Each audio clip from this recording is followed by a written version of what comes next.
watching Good Morning Carolina on WWAY News Channel 3 with Randy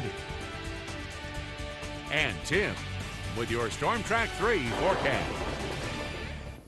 All right, what do we got going on this Wednesday? Well, there are a couple of systems that we have to talk about. Looking at a wide view kind of to start things out, to show you what's going on. We had that cold front that was kind of just hanging out off the coast yesterday. That's still there. We also have another front that's kind of pushing its way toward the east coast. It's sending in a lot of rain to parts of the mountains out there in western North Carolina. Zooming in a little bit closer, you can see Charlotte seeing some rainfall right now, a little bit of heavier batches just pushing through Asheville, approaching the Queen City, and up toward the Triad as well. They're about to get ready and see some light to moderate rainfall up that way. For us here, it's still been a quiet start to the morning. Most of our rain is offshore, and yesterday we sure did see at least a couple of thunderstorms, although much of the day was dry. Right now we will start things off on a dry note this morning, and heading into the rest of the day, that's when we'll have to start to increase that chance for thunderstorms as that system makes its way across the state. Again, right now nothing's happening. All this green is just what we call ground clutter, not actually falling to the ground, just something else being picked up by the radar.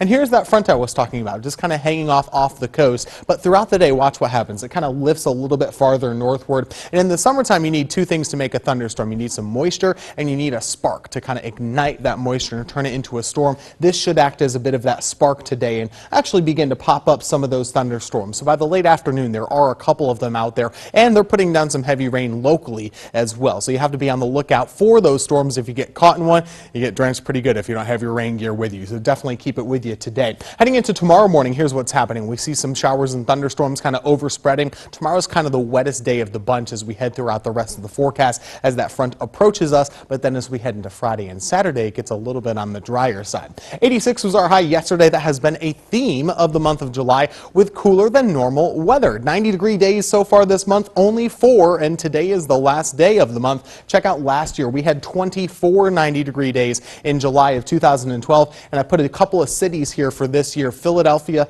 Pennsylvania had 12 90-degree days this year in their July. New York City had 11. D.C. had 10. Again, we only had 4. So those cities all coming in hotter than we were during this month of July. Pretty rare stuff for sure. Tropical storms are gone. We're not seeing anything active in the tropics right now, and no problems looking for the next 7 days, although August can get pretty active. So we'll be having a keen eye on the tropics over the next couple of weeks. Seas around 2 to 3 feet out of the coast today. Low tide is at 9. High tide is at 3. Rip current risk is moderate. 85 for your high temperature today. Another sub 90 afternoon, and the whole 7-day forecast does a nice job of staying below 90 as well. Again, tomorrow has the best chance of rain in the whole forecast. Friday and Saturday, more sunshine and lower chances for storms. Looks pretty good to start off our weekend.